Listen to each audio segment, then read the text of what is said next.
Okay, just to make sure that the white balance pops in. If it goes haywire, I'll put this page up on the screen. Like piece of paper. Okay.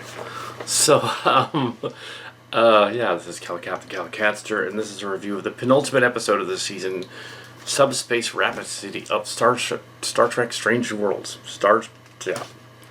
Subspace Rhapsody. I was in church choir for 15 years roughly, as an adult. but yeah, so I like musicals and stuff. I also like musicals. And yes, I like all the show tunes and all that as well. In case you didn't know. There was an old Transformers episode where they did singing that was infamous.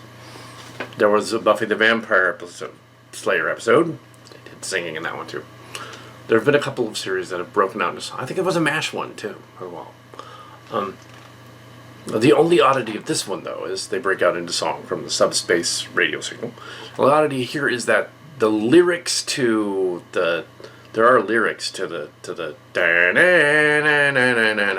classic song, the Alexander Curtis song.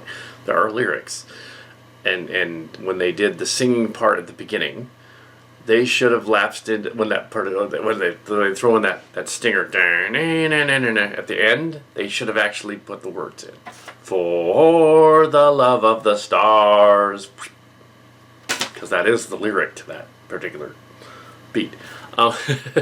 Yes. A star woman teaches. They should have lapsed into that. That would have been fine. They should have had Spock lapsing into the Bilbo Baggins, greatest little hobbit of them all. That would have been fun. Because that's what Nimoy did. Or Shatner, the Shatner Kirk, the Lieutenant Kirk should have been lapsing into Lucy in the sky with diamonds and Rocket Man. They didn't do that. They didn't go there. That would have been the silly Trek version. Because this episode was very much silly in realms. They would have done something like this in the Pine Hill days. At high school, we would have done it in college too. Would have done it. So... Also, the Star Wars Holiday Special was an inspiration, I'm sure. Yeah, so this episode is sort of a Gilbert and Sullivan type of, like, Neil Simon type of goofy musical episode where they encounter a subspace rift that is making them sing and dull out their emotions. You can tell that one or two of the crewmen can't sing, so they've modulated or dubbed their voice. But apparently Ethan Peck can sing, so he tried. Yes. The guy that plays Kirk in this one can sing too. Yeah. The girls have more range though, and it would seem. Soprano, stuff like that. They did miss an opportunity though. They have Klingons who are Viking-like Cold War parables, and at the end, instead of them just doing the "I'm fabulous, we're Klingons, we're going to torture you," blah blah at the end, they should have been bursting into something like Immigrant Song instead. They should have been all like with their mugs out and their stuff and their mead hall stuff and going like I said so, Mr. Pike, we're going to get you. They should have done that. They should have gone full mead hall pirate Viking. That would have nailed that scene instead of just flamboyant Klingons. Silly and Klingons. That's what they needed to do. Wow. Oh my. I think my niece Sarah was semi-famous when she was younger. Not anymore. Another failed child star. I don't know. I think she would love this episode of Star Trek. Usually shouldn't go for Star Trek, but I think that she would like this one. I think she would like this one. This was a good one. This was a good one. Yeah, she didn't end up being famous on YouTube. That's what I meant. Yeah. She's famous elsewhere, but not on YouTube. Kal Kat deliberately, it's different. But yeah, she'd be like, "Oh yeah, this episode's funny. I like it." I'm sure that Steve Shives and his friend will be like, oh God, oh yeah. Probably because Steve Shives has admitted he can't sing. But his friend probably can. He can probably belt out a glorious Klingon song.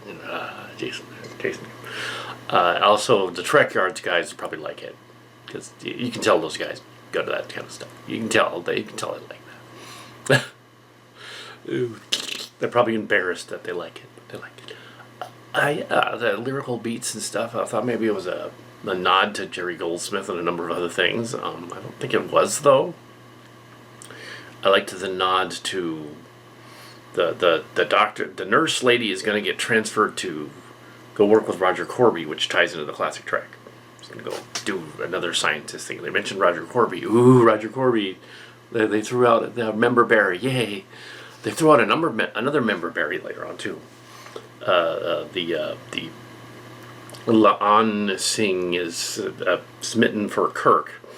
And then she finally admits what happened was time travel, and something happened in another version of you elsewhere. In love with him, and he goes, "Oh, that's complicated because I have a mate." Oh, he didn't say wife, his girlfriend or something named Carol Marcus, obviously, who is pregnant with her son David. That matches up with the timeline. Actually, that would have happened. So that actually matches up. If this is 2261, then it matches up. Yeah. So, yeah. So, however, it does beg the question. Even in Star Trek II, it made a little more sense in Star Trek II because the Wrath of Khan, because when Carol Marcus pops up and we've never met her before, because there was a previous in Where No Man Has Gone Before, the second pilot of Star Trek, there was Dinner, the lab lady, and there was another lab lady there who could have been Carol. And it could have been referenced there, so that kind of worked. They kind of fudged it a little bit and made her Marcus instead. That's what happened. They also with Carol Marcus in the J.J. Abrams movies.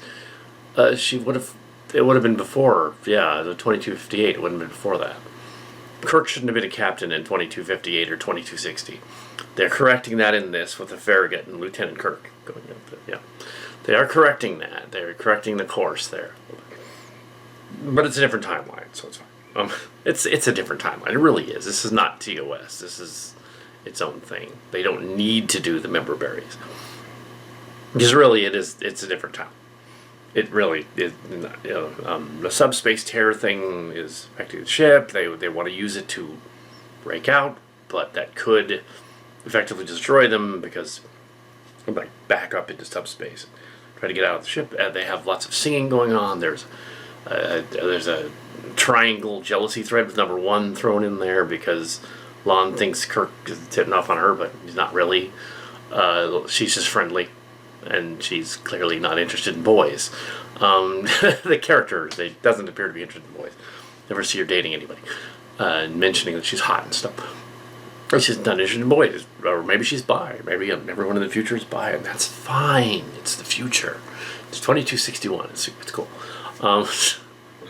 Anyway, so you have you have this. Use the paper. Use the paper. Okay. Visual. Yeah. So. Yeah, they have to figure out why they're breaking out into song. There's a private conversation between the captain and his girlfriend on the comm channel thing because they're singing. And she's on the. Is she on the Farragut? I guess she must be on the Farragut. The captain of the Farragut. I'm assuming that she's the captain. But they didn't entirely make that clear. There were other ships there. There were other Katinga class. They mentioned Katinga class twice. So Klingon ships. They don't show the Farragut directly, but only briefly. And it also is not just a nod to Gilbert and Sullivan, a bunch of stuff like that. It's also a nod to songstress stories in Japanese anime. It's Robotech, for instance, the song singer of the Robotech Macross.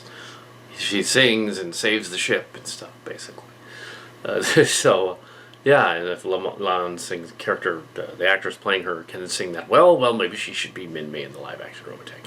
Even though she's the wrong nationality, she's not Japanese, she's Chinese, but it still could work. If they had to cast somebody, cast her. She can sing. Sure. but yeah, I think she's half something. Yeah. But the but yeah, the it's perfectly fine episode. It's silly. It's silly track. I couldn't like knock it for being silly track because it's silly in realms. Of course, yeah. He goes, it's shill for Paramount. Yeah, my channel doesn't have that many subscribers that I could say that I'm a shill for Paramount. Or no. We just come up with ideas as they come up, or on the same wavelength. I don't think I could get away with a musical episode. In fact, our Robotech, the Transformers movie thing that I'm currently doing, doesn't actually have the songstress element in it. Because we left it out. Because we're like, no, we need to deal with the aliens. And there's an alien siren, sort of, a bad guy in it. She's on the planet, but she doesn't sing her lines. She's just the bad guy siren planet. But yeah, so there's elements, but they're not overt like this episode where they were literally bursting into song. They're looking for ensembles and stuff. Yeah, can't say that. Yeah, they have Broadway background. Some of these people, so they're like, let's do a Broadway episode. But yeah, I don't. I've only seen Broadway on television. I haven't been there. I think I have a niece and a nephew that have been to New York. I have a nephew that's been to New York several times. I don't think they went to Broadway, though. I think they walked up to the front of it, but didn't go inside. I don't think they to Broadway. They saw the outside. They saw Times Square. I don't think they saw a play. If I was going to go there, I'd go to a play. I'd be like, I'm going to go there to go to a play and then do something else. Doesn't matter what it is. I'll see it. But yeah, if I was going to go to New York, yeah. I've been to the Curran a couple of times, San Francisco. Been to the San Jose Rep a bunch of times. You know, all classic theaters, all old theaters and stuff. Oh, I see that. The Phantom of the Opera. Yeah, I saw that one. I think it was the Curran back in the day. Cats, of course. Of course, yeah. Actually, no. I saw. Did I? I saw like a rendition of that. Yeah, it wasn't. It was San Jose. And then I saw it on TV, video. Yeah, the original Cats. Yeah, Fiddler on the Roof was at the San Jose. No, kind of thing. But yeah, yeah, the Klingons should have been Viking, like bursting into Viking, like that would have been awesome. They should have done. They missed an opportunity though. Have to do another one. Because you figure that they would be rock, they would be bursting into immigrant song. Like, ah. Ice and snow. With the fall winds blow. YouTube now flags my channel. It's like, no, not even close. Come on. Bet they will. They'll be like, no, you can't steal that song. It's copyright. Yeah, I wasn't even singing it. Anyway, so yeah, yeah, an episode where they burst into song and they have to stop the subspace tear before it blows them up. They tried to blow it up, but it didn't work. And I noticed they didn't have the chief engineer lady singing either. They didn't have Mbenga singing either, because technically that guy can't even enunciate. So it's odd that they cast him. That's fine, but an actor who can't enunciate, how does that work? Oh well, put some extra mics on him or something. Yeah, he literally talks like this. He's famous and stuff, so I guess they gotta put him up there, but modulate his voice somehow. Well, they kind of did when they tried to get him to sing. They put someone else. Yeah. Yeah, so yeah, the Spock and Chapel, yeah, Spock and Chapel was apparently a 1 or 2 night thing or something, and Spock is all kind of down about it. And of course, Lon learns that Kirk has a wife, or at least a girlfriend that he's impregnated, and so he can't have she can't be with him. Spock can't be with her. Gee, it sounds like Starfleet Academy already. It's High School Musical in Star Trek. Which part 2, there's a Kal Kat cameo. Go watch High School Musical 2 cameo in the the golf course scene. Yeah. So yeah,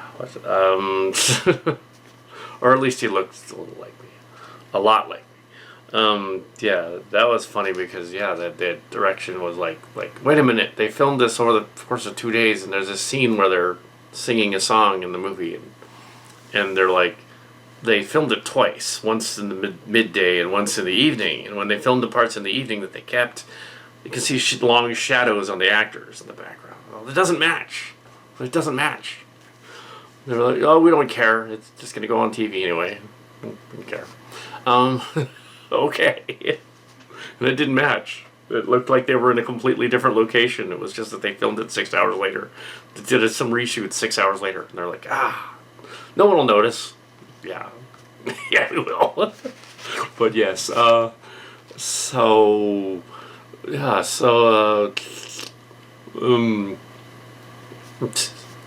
I'm surprised they didn't burst into, oh, we're all in this together. They said the line a couple of times, but I guess that would have been Disney, wouldn't it? They would have gotten in trouble with Disney.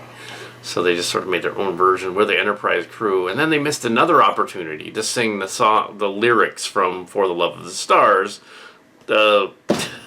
Which they totally could have done. I guess they didn't want to go that far. That would have been way too meta. I can see why they didn't. Yeah, that Chapel going to court. Well, you figure what it is with Chapel and Spock is she just wanted that D once or twice. She didn't want that D again. Just wanted to try it out. That Vulcan D. And then she got it, and she's like, yeah, I've had it.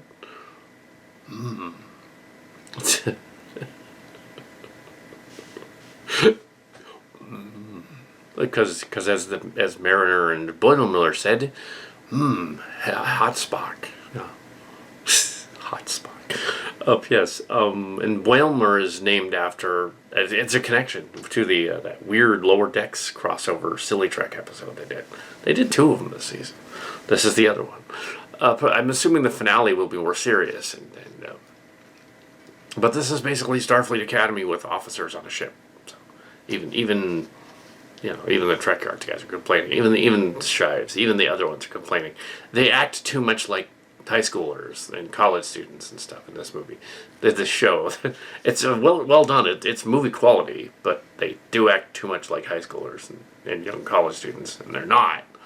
They're supposed to be on a Navy ship or a pseudo Navy ship. They should be behaving like they're on a Navy ship and not have issues involving their interpersonal like stuff. That's not what happens. But sure, all right, why not? They could literally make a feature film with Strange New Worlds in the Farragut. That was my idea 2 years ago or so, and do a Farragut thing, reboot it. Take Chris Pine off the Enterprise, put him on the Farragut, and have the. They didn't do that. They say okay, you weren't really the captain of the Enterprise. You were just pretending to be. Yeah, it's on 2263, and then you're going to be the captain in 2265, so line up with the timeline. Yeah, they didn't do that. But yes, they have put the Farragut in the story. Idea. And the Farragut. That's the ship. Yes, I'm not saying a slur. The name of the ship is a Farragut. It's named after a British sloop, a ship from the British Navy, the Farragut, from I think the 1800s or something. Anyway, so Farragut. No, that makes it sound worse. Farragut. Makes it sound worse.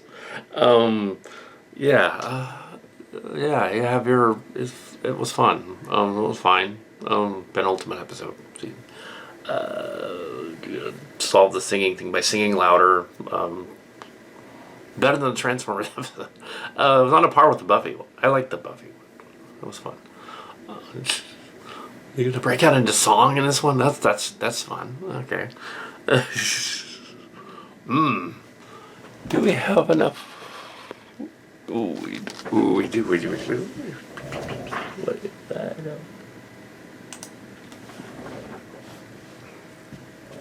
Dun, dun.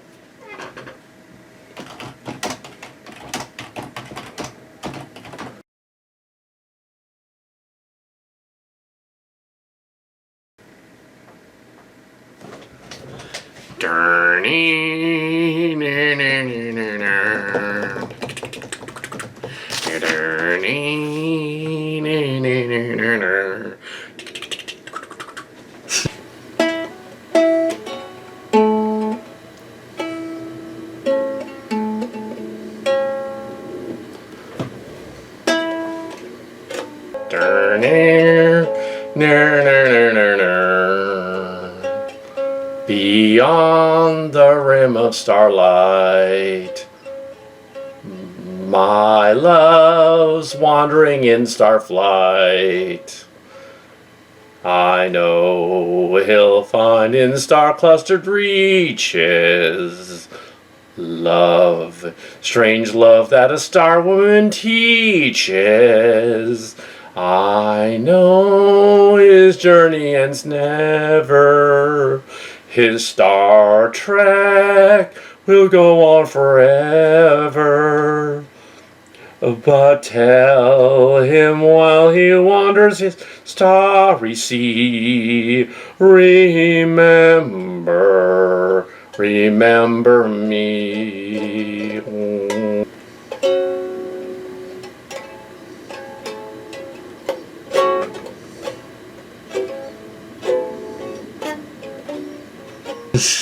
Beyond the rim of starlight, my love is wandering in starflight.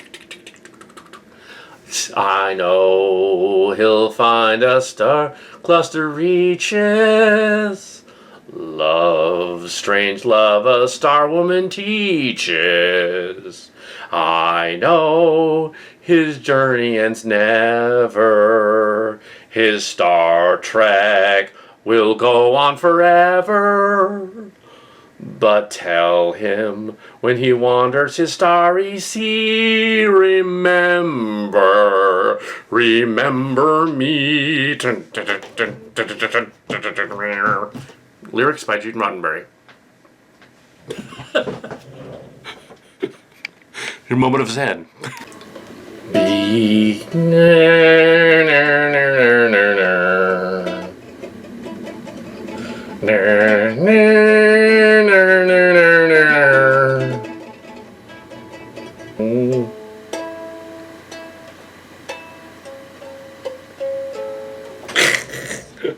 There we go.